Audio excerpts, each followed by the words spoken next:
Որոշեցի պատրաստել լոբով պաստետ, վերցրել եմ լոբին, մոտ 400 գրամ է,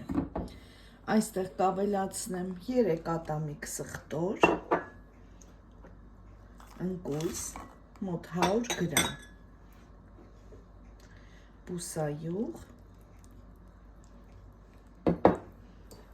մի փոքր աղ կավելացնեմ և սև պղպեղ։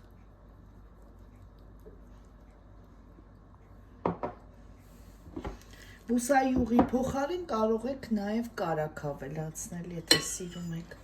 Հիմա բլենդերով լավ հարելու եմ, մինչև դառնա մածուցիկ։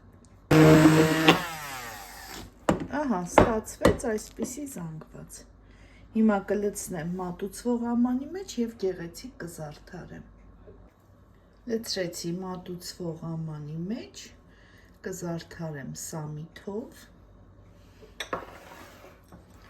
և նռան հատիկներով այսպես։ Կարող եք պատրաստել նույնիսկ տոնական սեղանների համար։ Շատ համեղ է և շատ գեղեցիկ։